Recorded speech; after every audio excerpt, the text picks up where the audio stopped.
The sky is the limit. What is the limit for the sky? Alissa Hirsh, who covers the sky for the Next, is here to talk all about it. Locked on Women's Basketball starts now.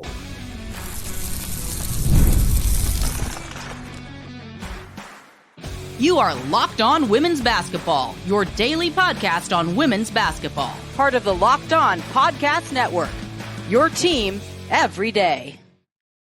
Hi there and happy WNBA All-Star Week and welcome to Locked On Women's Basketball. My name is Howard Megdal and I am delighted to thank you for making us your first listen every day. You guys keep showing up for us the way we show up for you. 200,000 of you in June alone, the way we show up for you 6 days a week. Of course, it is not just me. It is the incredible team across the board over at The Next, thenexthoops.com, where we have over 100 reported pieces every single month on women's basketball. Sign up for our email, see what we're about, or become a paid subscriber today for the full package, $9 a month, $72 a year. No noise, just signal. And somebody who's done a really good job of that for us about the Chicago Sky, a deeply fascinating team, is Alissa Hirsh, who covers the Sky for us at The Next. Alissa, obviously there's a lot to get into with this team. Right now they'd be in the playoffs. They have to play for now, and we'll get into that further on in segments 2 and 3, given the pick swap they are going to potentially be subject to, especially if they don't make the playoffs. But just to start at the top, Angel Reese, leave all the other noise out of it for a moment. This has to be the best case scenario for what they were looking for out of Angel. We're getting into more than segment 1, but this is kind of ceiling for what you could have hoped for her in a rookie year, right? Oh, totally. I mean, you could have seen a world where, because the Sky have veteran post players, right? They have Elizabeth Williams. They have, a number of people that you could have seen, Angel Reese and Kamil Cardoso coming off the bench, and kind of learning under those players. And instead, they have just totally led this Sky team. I think Angel Reese is kind of the heart of the team. 15 straight double doubles, never been done before. So absolutely, I think, Angel is overperforming expectations in the best way possible. I mean, I spoke to her a little bit last week, and we have a story coming out at the 9 newsletter, THEIXsports.com tomorrow, about her trip to New York. And when we're catching up, I basically said to her, because on draft night, she made the statement, I'm starting from the bottom again, and I'm looking to grow and develop as a player. She's not really starting at the bottom when you can put together 15 straight double doubles, when you can break a WNBA record, not a rookie record, but a record set by Candace Parker of anyone in terms of consistency. It's one thing to see a rookie flash this talent, but how surprising is it to see somebody bring it every night and be able to not just show the tool, but to show the skill that goes along with the tool right away? Yeah, I mean, something that I'm writing about right now is like 15 straight double doubles. It's like a machine, right? There's like a machine like quality to that. But I think like under the surface of that is a lot of growth. Angel started her career as the best offensive rebounder in the league, right? Like off the jump, first 7 games, she's the best offensive rebounder in the league, which is insane. But if you look at what's happened after that, so in the first 7 games, she was averaging like 4 defensive rebounds per game, which was like 33rd in the league, right? So that's that's fine. That's a rookie, but during the streak, the next 15 games, she doubles that, right? So now she's averaging like 8.5 defensive rebounds per game. And so now she is, not only the best offensive rebounder in the league, she is, one of the best rebounders in the league. So I think just like her ability to just immediately add a component to her rebounding game is incredible. It is interesting to me that as a whole, in spite of Angel's incredible start, and Kamil Cardoso, who is here as of June 1st, after the injury kept her out for the first couple of weeks of the season, and is also a real monster on the boards. They are ninth in defensive rebounding percentage as a team. So they're elite overall in terms of rebounding and offensive rebounding. But is there a gap that still needs to be made up on the defensive rebounding side beyond Angel? And just related to that, is that maybe an area where this team that's been solid defensively, middle of the pack defensively, can become elite? Yeah, that's a great point. And, the only reason that they're ninth and not last is because of the jump that Angel had, made, right? So I think, Adler just wrote about this in Sunday Notes that like without Angel's defensive rebounding, the Sky are just not good. And some of that is, I think, just personnel, right? Like some of the players they have coming off the bench, whether that's Dane Evans or Diamond DeShields or maybe rebounding is not necessarily their forte. But I do think like when you look at the Sky and you look at like what levers do they have to pull, without necessarily making roster moves, defensive rebounding feels like it should be one of them, right? Because it feels like something that is tied to effort and maybe practice and things like that. So theoretically it's something that can change, but I don't know exactly, outside of Angel just continuing to put the team on her back in that category. It'll be interesting to see what they can do in that category. It's a sort of a weird question to ask about a rookie, but when you're putting up these kinds of numbers, you just say, all right, typically in a rookie year, that's the floor, right?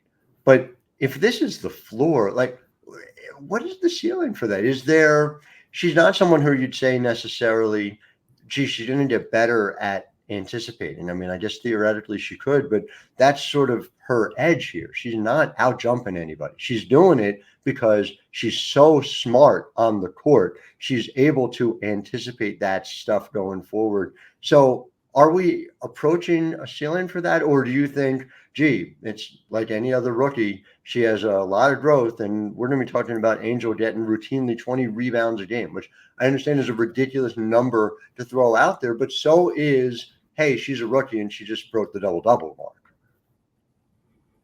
Yeah, I mean, I have no idea the answer to that question, but I Right. think, when coaches get asked about like, what are the qualities that make a good rebounder, Teaspoon gets asked this all the time. Opposing coaches will sometimes be asked. And, a lot of what they say is just kind of like it's innate, or like it's Yeah. a knack, or it's, something that is just kind of like a part of who these players are. And so like when you look at it from that perspective, it's like, okay, maybe, that might suggest that this, not that this is the ceiling, right? But this is just what we can expect from Angel. Can she get 20 rebounds a game? Like if there is a way, she will figure it out, right? Like I think that's what we're seeing from her, is that like just quick study. I think that's kind of what a lot of her teammates have kind of like attributed her performance to. So, if there is a way to get 20 rebounds, she will. Is that really necessary, right? Like probably what she's doing now is like what every team wants. And, Yeah. if there can be growth, that's great. But yeah. It is. I am always reluctant to make NBA comparisons with the WNBA, because in the WNBA, typically there's this rich history. We're in our 28th season. There are comparisons you can make. There's not a comparison to be made to what Angel Reese is doing as a rookie. By definition, she just broke this double-double mark. She's putting up rebounding numbers that we haven't seen. And frankly, the comparison I'm going to make is something that Chicago fans should be all too aware of, and that's to Dennis Rodman. And Dennis Rodman was not the biggest and was not the fastest and was not anything other than a savant when it came to knowing, understanding where the ball was going to next. And it just strikes me that that's the talent skill specific that we're talking about with Angel Reese. Do you think that's a fair comparison? Oh, totally. I mean, I think probably all of Chicago has considered that at one point or the other. I think, probably like an interesting question would be like, does Angel, see herself in that way, or like what, how does she see that comparison? And I know she, she tends to compare herself to, other women in this league, as, me players do. And I think the one that, she's talked about that is most interesting is just A'ja Wilson, right? Just interesting in the sense of like, that's the best player in the league, right? And that is somebody who Angel is trying to model her game after. And that, that's fascinating. But yes, I think right now the Dennis Rodman comp is great, and I love it. There, you could do worse than choosing A'ja Wilson as your guide. I should probably try and be more like A'ja Wilson myself. Well, a lot more to get to with the Chicago Sky in segment 2. Chennedy Carter, who is deeply fascinating to me, will be the subject of that, and we'll talk big picture as well with Alissa Hirsh of the Next. Back with more, but first, Locked On Women's Basketball is brought to you by eBay Motors. Passion, drive, and patience. The formula for winning championships is also what keeps your car alive. eBay Motors has everything you need to maintain your vehicle and level it up to peak performance. Superchargers, roof racks, exhaust kits, LED headlights, and more. Whatever your car needs, eBay Motors has you covered. And what's great is I don't know what a lot of those things are, but I do know I need my car to get me to my WNBA games that I'm covering. And so with over 122 million parts for your number one ride or die, you'll always find exactly what you're looking for. eBay Guaranteed Fit, they've got this little check mark, this green check mark that tells you, oh, this is for your car, which is for someone like me. I don't know much. I just know how I need my car to work. eBay Guaranteed Fit makes it possible. So keep your ride or die alive at ebaymotors.com. Eligible items only. Exclusions apply. eBay Guaranteed Fit only available to U.S. customers.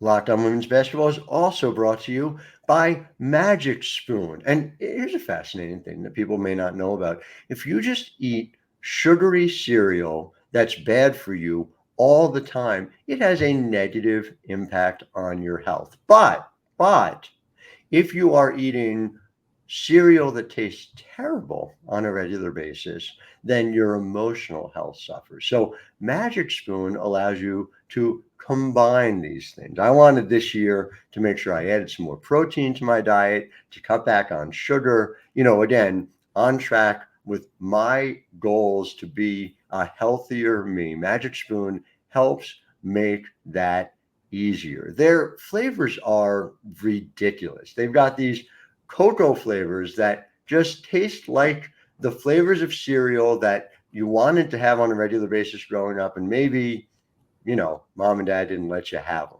They just don't make you compromise anymore. They've got this variety pack with 0 grams of sugar, 13 or 14 grams of protein, and 4 to 5 grams of net carbs, only 140 calories a serving. So it has a lot of protein, 0 grams of sugar, gluten-free, grain-free, and soy-free. Well, how do you get them? Go to magicspoon.com/locked on to grab a variety pack and try it today.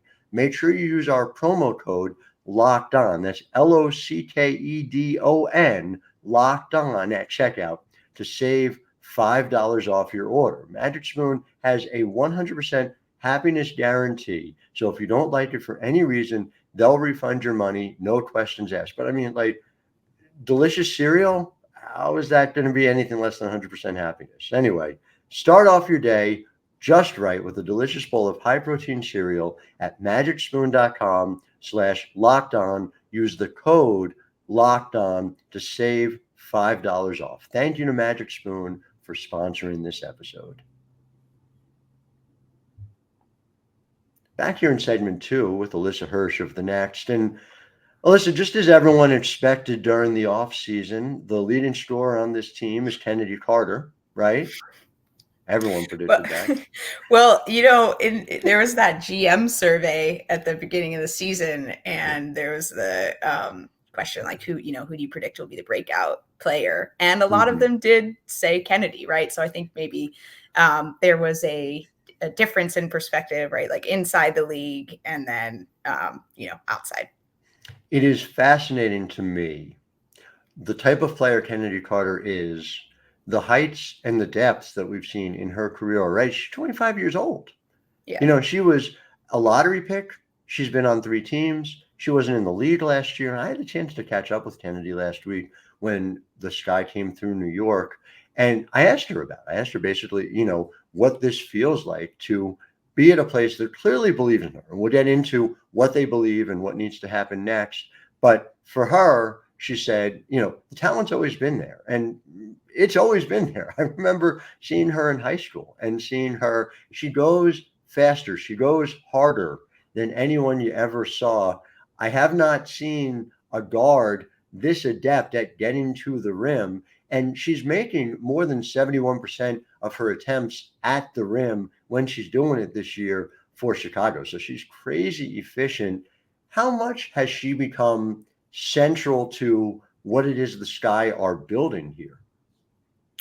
Well, I'm not sure, right? Because I don't know that we know exactly what they're building, but Right. if we're talking about their offense this year, she is absolutely at the center of it. I mean, the Sky offense as a whole has struggled, right? I think they're like 11th in offensive rating. They're at the bottom in, field goal percentage and just kind of like the shooting percentages. And so like Chennedy has been able to transcend a lot of those issues, right? Just with her ability, honestly. And so I think like without Chennedy, I think the Sky would have a much harder time scoring. I mean, God help them if they didn't have Chennedy Carter. When you think in a lot of these close games, to your point, right. I'm Give the ball sorry to to jump Chennedy. in, but yeah, I mean, it's down the stretch when you look at these, like the classic games people are talking about against the Indiana Fever. Just isolate on what Chennedy Carter did down the stretch. They lose all those games handily otherwise. I mean, that alone. But you're absolutely right to that point. But I'm sorry. Please go ahead. Oh, no. I mean, I completely agree with everything you said, right? It's like down the stretch, their best option is to give the ball to Chennedy, right? And like her teammates talk about that freely, right? Like people can't guard her one-on-one, right? And I mean, now Teaspoon and a number of the players are starting to talk about, okay, defenses are adjusting, obviously, right? Like they're sending help, they're in gaps. And so, the next level for Chennedy is being a distributor, which, she's already been doing. But, I think you'll see more of that as the season goes on. What is interesting, and so there's 2 parts to that, right? One is her assist percentage is 23.0 as of today, which is solid, but it is not, elite point guard level distributor. Now, part of that is what has Chicago needed for her? They've needed her to score more than they've needed her to find her teammates. Part of that is also when you are dishing out, where are you sending it? So Angel talked about when we spoke last week, and I said to her, what is your next level? And she's like, I want to be a 3-level scorer. Again, wants to be A'ja Wilson, which, is a really good place for her to be aiming for. But when Chennedy drives and kicks and Angel has it like 15 feet out, teams are just letting her take that shot. So she's going to have to knock that down on a regular basis. She can drive and kick.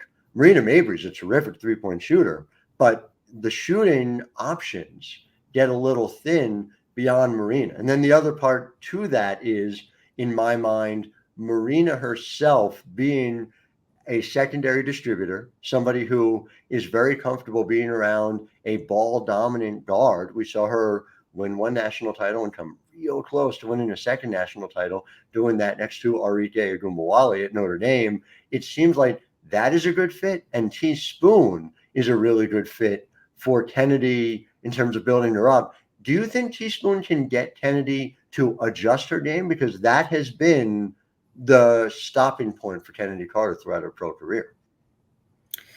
Yeah, I mean, I think Chennedy will adjust herself. I think like what we've seen from her is just an extremely high basketball IQ, right? Like everybody talks about her quickness, as they should, because it's, unlike what we see from other players around the league. But it's amazing. But she can get past her first defender, but then it all just becomes reads, right? And it becomes an ability to decide what sort of finish to use. I think all of that just shows her handle on the game. And I think if the next level is to become a distributor, I see no reason why she won't. I agree with all of your points that she can be a distributor. People got to knock down shots, right? And the Sky have not done a great job, I think, getting like the inside outside 3-point looks. And I think Chennedy herself has kind of preferred the post dump offs, which have worked really nicely. But I do think if she can look for Marina, if she can look for Dana sort of outside the arc, that's going to be a good option for them. It's just complicated. Marina shooting 34.6% from three, which is good, but it's not even necessarily what Marina could be. Dana is at 35.9, but Dana is essentially the change of pace guard who comes in for Chennedy. You don't see a lot of Chennedy-Dana lineups, and Michaela Onyenuere is not playing on a regular basis. Everyone else is below 30%. And my sort of last warning before we get into break is Chennedy Carter, really high basketball IQ. Chennedy Carter accurately has a very high sense of herself, her own ability to finish. Convincing Chennedy Carter to pass to teammates who may not be hitting open shots, watching that dynamic is something that I'm watching closely over the second half of this season. So back with what it's all going to mean and the narrative arc around this team in segment 3 with Alissa Hirsh of the Next. I'm Howard Megdal. You are listening to Locked On Women's Basketball. But first, Locked On Women's Basketball is brought to you by FanDuel. And look, FanDuel is here because there are some folks who ain't that bright, and they think, oh, well, the NBA is over. There's no basketball for anyone to wager on. Sports is somehow getting smaller over the course of the summer. Oh, there's just MLB.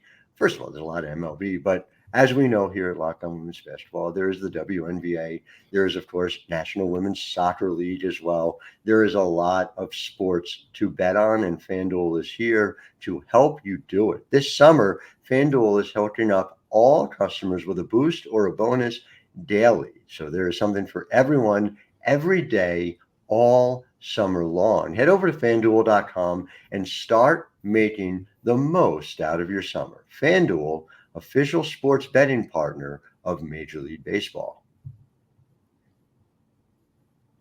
Back here in segment 3 with Alissa Hirsh of the Next, talking about the Chicago Sky arc. And so just to set the discussion, right now, Chicago, if they don't make the playoffs and end up in the lottery and they get the number 1 pick, that is a terrible outcome because they have a pick swap as part of the Marina Mabrey deal, and that would mean they could turn over their pick to the Dallas Wings. And I say that by way of thinking about this team. There are some building blocks, but there's not a straightforward path the way the Indiana Fever had, where you say, all right, the end of 2023, Indiana played real well down the stretch. They missed the playoffs. They get the number 1 pick. They get Caitlin Clark. And now you see where the Indiana Fever are. Do the Chicago Sky need to make the playoffs, bottom line? Well, I think it's a really interesting question because, obviously the optics of it, right? Like if they have to give up the number 1 pick, if they don't make the playoffs, that, it looks very bad, right? And maybe even, it feels bad. But the reality is, no matter what happens, they don't have access to, the lottery pick. And so it's, of course they don't want to have that look of having to give up the pick, but honestly, they just need to be focused on what they can control. Right. And by the way, something they can't control is that Dallas is last in the league right now. So there's the idea going into the season is why nobody can predict the future was, Dallas was a semifinalist last year. No reason to think Dallas would take this much of a step back other than that Dallas had, a bubonic plague level of injuries that have led to this as well. But yes, to your point, right, about they can control what they can control. There's another element to this that I think we got to talk about, which is that the invoices for next year's season tickets came out and they're up 240%, as I understand it, year over year. So you kind of have to make the playoffs in order to help justify that, don't you? I don't mean you personally. You don't have to justify it. But how do you mean that? I mean that if you're asking people to pay 240% more for a team that missed the playoffs, I think that's going to be a tough ask. It's funny you say that because I don't know that Sky fan. I don't want to say that Sky fans don't care about making the playoffs, right? But I think the excitement around the team is not necessarily tied to their performance. Right. And I think that's maybe a little harsh. Like it's people care about seeing an exciting game, but I think, they're seeing an exciting game because Angel Reese and Kamil Cardoso are on the floor. And those two players have really just energized like an entire, maybe even generation, right, of new women's basketball fans. And so, all fans want to see their team win, but something that I wrote about early on is just like the excitement around this team reminds me of 2021, right, where they won the championship, and they are nowhere near that, right? So there's clearly there's more going on than just people, fans wanting to see them win or make the playoffs. There's more to it than that. Well, that is delightful to hear as somebody who is a basketball junkie who loves all basketball. So to hear that Chicago is falling in love in that way, I just, from the perspective of, I know that in Chicago that you guys sort of have a demand of champions. The Chicago Bulls are obviously, they've won how many championships in the last 30 years? No, so maybe it's okay. Maybe in Chicago it's a possibility. The Cubs obviously have God knows how many World Series titles. So maybe that's it. Maybe because they are the Sky. I joke, but this is such a compelling team. And I just think we can talk all we want about a lottery pick. Chennedy Carter is going to be an unrestricted free agent after this year, right? There's going to be nothing that probably matters more than them winning the bidding. And there will be bidding because a player who can create her own offense like that and is having the year that she's having for Chennedy Carter is going to be significant. So their future between Camilla and Angel and potentially Chennedy and Marina and whatever comes next, it's going to be fascinating. I don't know that there's a bigger wild card in this league than the Chicago Sky. So yeah, it's worth signing up for, and no one better equipped to cover it than the great Alissa Hirsh, who does so over at The Next. Really appreciate your time, Alissa. To our listeners, thank you for making us your first listen every single day. We'll be back with you tomorrow. Lynn Dunn, who is the general manager for a team named the Indiana Fever. You might have heard a little bit about them as well. They have, who is it? Kelsey Mitchell, Katie Lou Samuelson, Aaliyah Boston, Melissa Smith, Lexi Hall. I think you're missing someone there. I'm forgetting somebody. I don't know. Well, you know what? Lynn will be on the program. We'll ask her tomorrow. So looking forward to that. Until then, I am Howard Megdal, wishing all of you a wonderful Tuesday.